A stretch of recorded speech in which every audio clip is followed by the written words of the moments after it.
ladies and gentlemen. Welcome to A Late Show.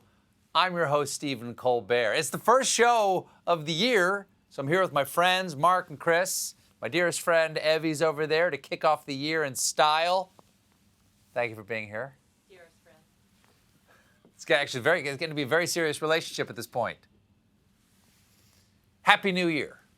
2020 is over. All that badness is finally behind us, and we're off to a fresh start with a raging pandemic and a president who's trying to steal the election. Turns out 2020 is dropping some bonus tracks. Case in point, yesterday, we got a hot new recording of a jaw-dropping phone call between the president and Georgia Secretary of State and man taping a hostage video from a La Quinta Inn, Brad Raffensperger. As Secretary of State, Raffensperger oversaw Georgia's presidential election as well as its recount, as well as the recount of the recount, each of which verified that Joe Biden, in fact, won the state of Georgia. So, on Saturday, the president got him on the phone to convince him that, Now, buckle up, everybody, because this call is like if Watergate and the Ukraine scandal had a baby that they made on the Access Hollywood bus. When you're a star, they let you do it. Now, the president began the call with hard data. Rally. If we could just go over some of the numbers, I think it's pretty clear that we won. We won very substantially, Georgia. You even see it by rally size, frankly. We'd be getting 25,000, 30,000 people a rally. Okay, 25,000, 30,000 people. That's a lot of people. Can't deny that. One problem. Rally size does not decide who wins the election. That's why on the 20th of January, we won't be swearing in President BTS. My fellow Americans, the state of our union is...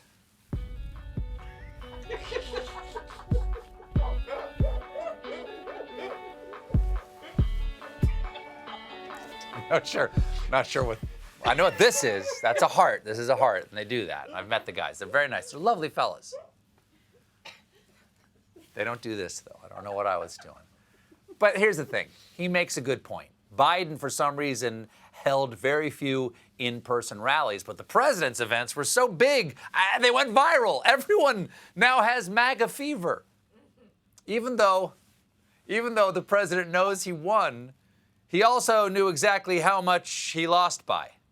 The current margin is only 11,779. So, look, all I want to do is this. I just want to find 11,780 votes, which is one more than we have. That's all he wants. He just wants them to find exactly how many votes he needs to win by one. Nothing fishy about that. I mean, who among us hasn't just found something really useful in an old suit pocket? Hey, honey, when's the last time I wore this suit? It turns out I'm president. President got more desperate from there. So what are we going to do here, folks? I only need 11,000 votes. Fellas, I need 11,000 votes. Give me a break. Oh, you're going to get a break on January 20th. A long one. You'll have plenty of time to find those missing votes. Maybe they're with Barack Obama's long-form birth certificate. But the president did have some evidence, if by some you mean none.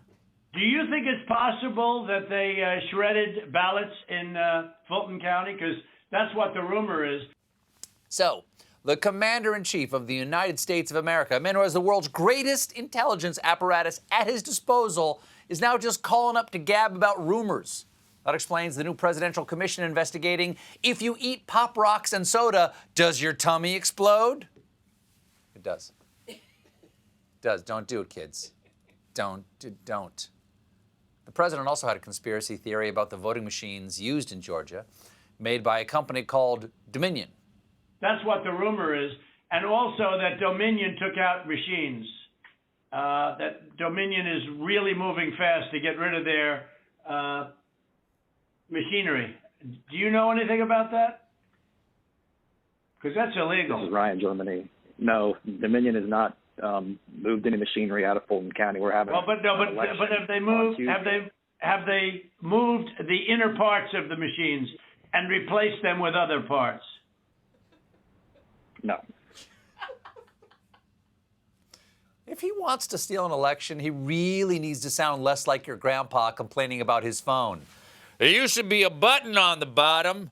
Now it uses my face. What'd they do with the button? Did they hide it with the ballots inside those voting machines? God, I hope they don't hide my face. Now, the president also re-upped the theory that dead people voted, and Raffensperger hit him with a real-time fact check. The other thing, dead people. So dead people voted, and I think the number is in the close to 5,000 people. The actual number were two people that were dead that voted, and so that's wrong. Yeah, that's wrong. 5,002. It's a pretty big difference. Imagine if the Sixth Sense went like this. I see dead people, but just two.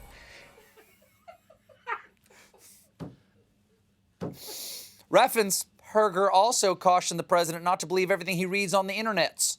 Mr. President, the problem you have with social media, people can say anything. No, this isn't social media. This is Trump media. Yeah, he's not getting this from social media. He's getting it from reliable sources like EagleFluffer69 at parlor.biz. Because Eagle Fluffer has some shocking revelations.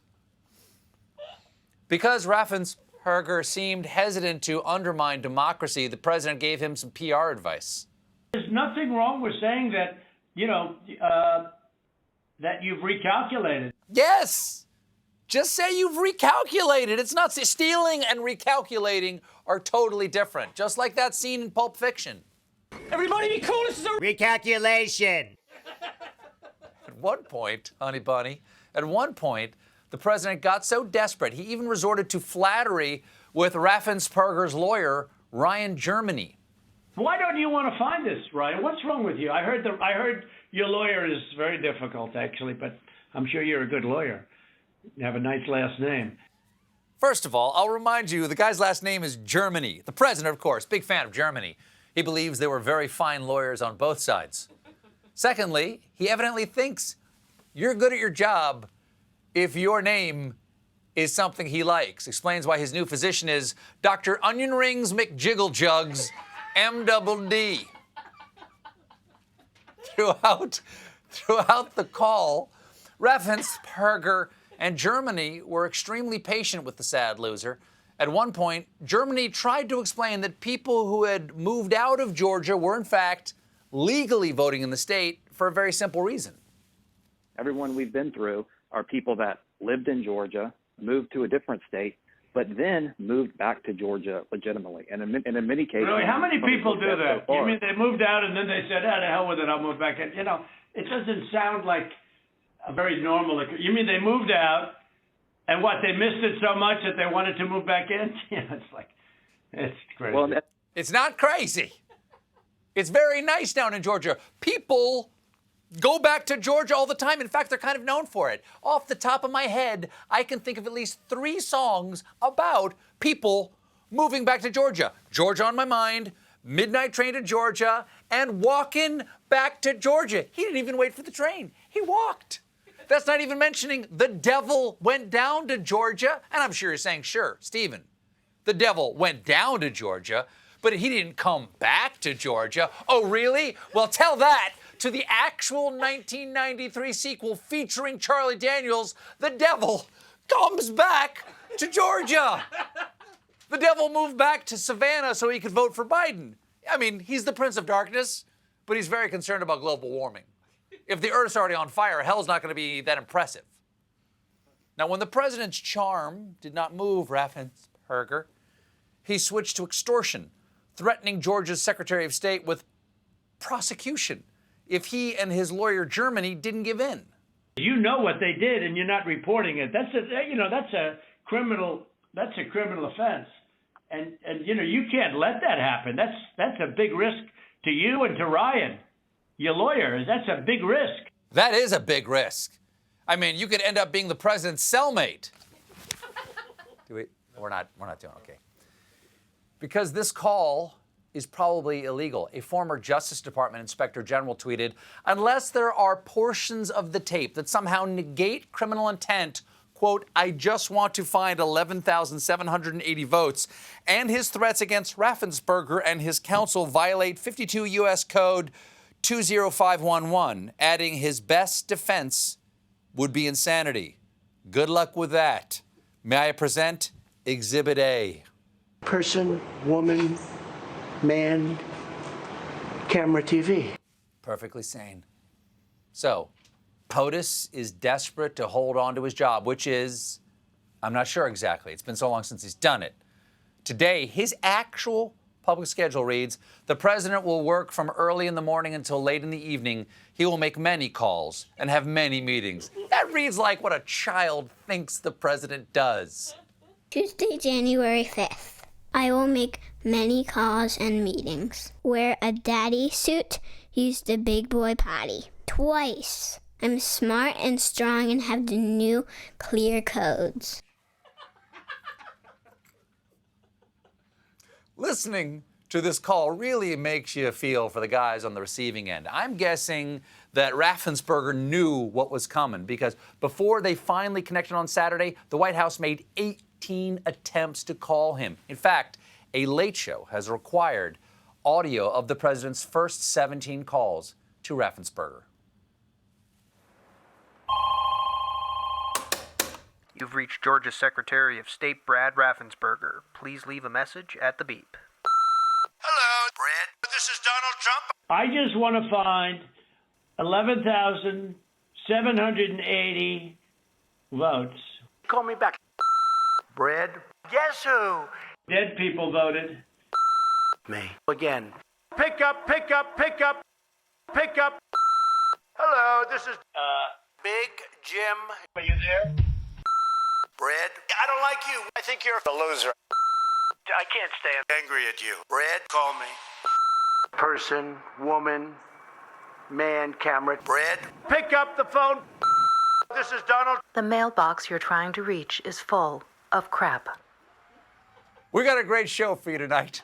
My guests are Stacey Abrams and RuPaul. Stick around.